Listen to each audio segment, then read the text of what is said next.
How do you do, folks? Welcome to Soleil. My name is Mike Brunson, and I am the executive chef. Today you are in Waltham, Massachusetts, and I am going to make for you what we consider to be a very traditional Spanish paella. So today what we're going to do is start with a nice hot skillet or a hot saute pan, add your olive oil, and you pretty much just want to bring it to what I call smoke point, or just before smoke point. So you want to, fully cover the pan or coat the pan. And the first two ingredients we're going to add is all of our white Spanish onion and our garlic.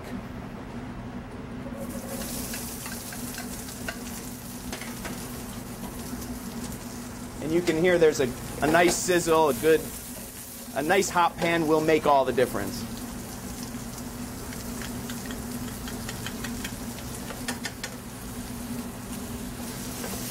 What you want to do is you want to cook this down. I want to say maybe just a couple minutes here and get a nice color, nice coat on those onions.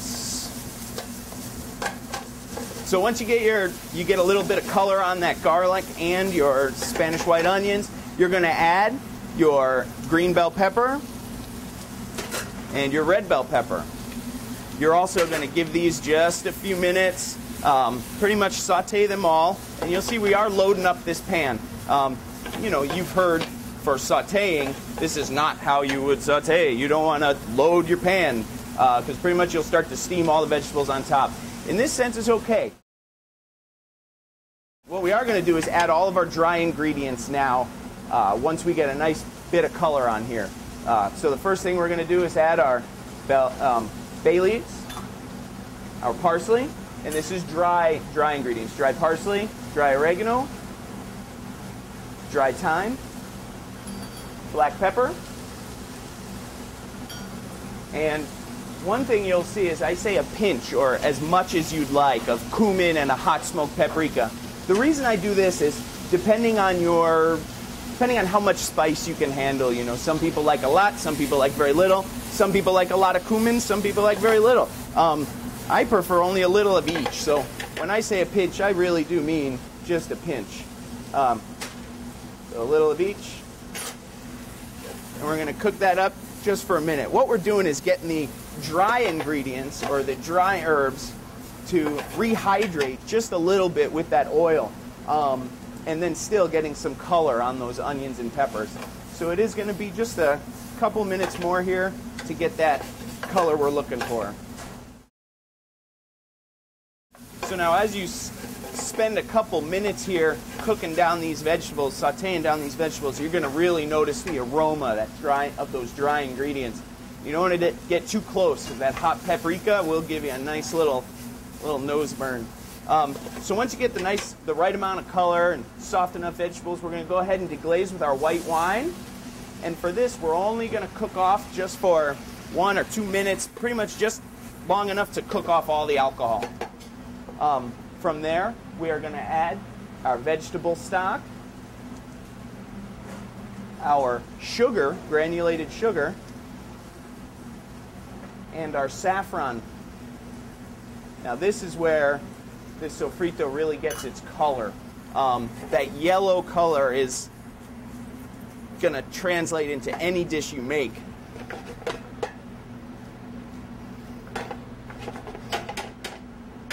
And you're going to leave this on the heat and cook until it's totally soft. From there, we're going to increase the heat and really cook off the rest of that liquid. All right, so after about 7 or 10 minutes of heavy saute, you're going to have a nice soft peppers, soft onions, and your color, like I said, is really going to get that nice yellow. What we're going to do now is bring that heat up, nice high heat, and we're going to cook off as much of the liquid as we can. Now, you don't want to get rid of all the oil, but you want to get as much of that liquid out as possible. Like I said, this is a great base for many ingredients, and using it really brings a lot of flavor into the mix. Okay, now this is the finished sofrito. We're going to go ahead and lower the heat here. And what I am going to do is cool it down. You want to give it some time in the refrigerator to cool. I would say this sofrito will last you a good 6 or 7 days in the fridge, as long as it's wrapped and sealed, maybe Tupperware container. And if you make too much, or if this is too much for you or your family, you can easily package it, pine it, freeze it, and you can use it for months and months at a time. You know, so what I will do is take this and put it into a smaller container for cooling. The first step in preparing our paella is to take our rice and mix it with what I consider to be 1 cup of your 1.5 cups sofrito. So roughly little more than half of your sofrito. You are going to keep the remainder portion and obviously remove any bay leaves. We're going to take this and just give it a good stir and a good mix to fully incorporate that sofrito into the rice here. All right. So once that's ready, I'm going to set this aside. The next step is to take a nice clean cloth with a little bit of extra virgin olive oil and rub all around your paella pan. And when I say it's important, I mean it's real important. They're not very expensive, the pans, but it makes all the difference between a good paella and a bad paella. You can use a pie pan, you can use a glass baking dish, but you will not get that traditional socarrot, or the base forms a nice creamy, almost chewy rice texture, which is the most important, in my opinion, and the best part. So what we did is we rubbed the olive oil all around the outside, and from there I'm going to go ahead and put in the rest of our sofrito to the base. And we're going to spread that around. And now we're going to go back to our rice mixture and add that right on top. And also spreading it around evenly. I'd say a paella about this size, or a pan this size, can easily feed 4, depending on your appetite. And you can get paella pans that are the size of my body. So you can have them as large or as small as you need for your family. Okay, so you have loaded your paella pan with your rice and sofrito. So the next step is to add the seafood into your paella pan. What you're going to do is there's a few items I like to add first, and that is your clams, because they'll take a little bit longer than the rest. And I just kind of arrange them around the outside of the pan. Your mussels, and whether they're half shell or full shell mussels is fine. And keep in mind, it doesn't have to have these things in order for it to be a paella. It can have anything you like in it. But back to it now. Chicken, or our chicken thighs. You could use chicken breasts. I said anything you'd like. I like to put the cod fillet right in the center. This is a 4-ounce portion. I'll take my sausage, or chorizo, which I'm sure you're all familiar with. And if you're not, it's an aged Spanish sausage. A little bit of smoke in there too. And then a salt and pepper sausage, more basic.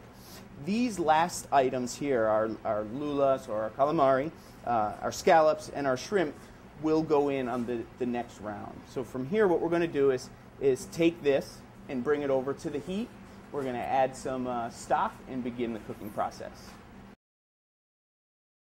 Okay, so the next step here is to bring this and put it right onto the heat. Now, one thing I want to note is it will save you, not only save you a lot of time, but you can easily use, let's say, yesterday's roasted chicken or any chicken scraps. Maybe you have sausage scraps from the barbecue. These are things you can use. Now, take notice that my chicken thighs here have been cooked all the way through before putting them on the heat. So now what I'm doing is I'm taking the paella and bringing it right to high heat.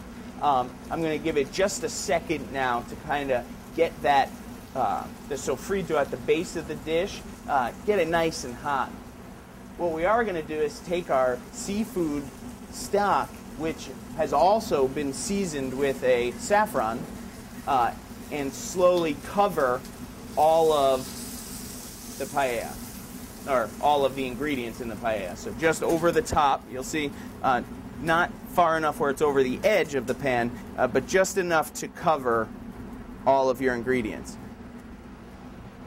Now on high temperature, we are going to take another pan, or if you have a lid, or if you're making this in a frying pan, or whatever you're using, you want to fashion a cover. The cover could be foil, the cover could be, like I said, another pan, and you're going to put that pan right over.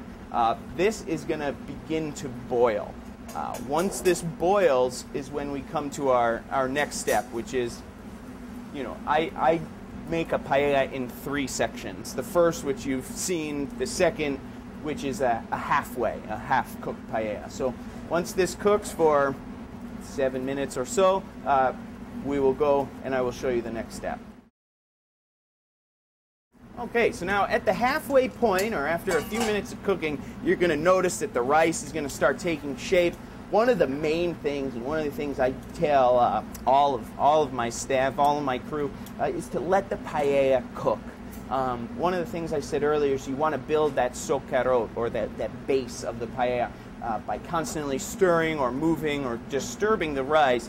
You really are taking away from the finished product. So now that you have begun, you'll see that the clams have opened. The fish is, for the most part, cooked all the way through. We're going to add our ingredients that cook very fast. So our calamari.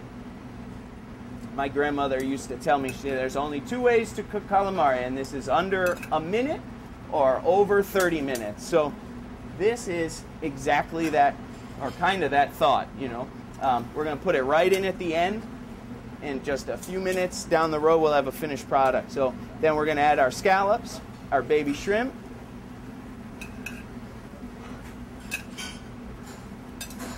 and our langostinos right on top. And this is a great opportunity, or a great time to top off a little bit more of your seafood stock or your seafood broth, and then throw that cover right back on. Again, just a couple minutes. You're only cooking it enough to finish cooking those shrimp, which will take only moments. So after just a few minutes, you're going to check and make sure that your shrimp and your scallops, everything is cooked to your liking.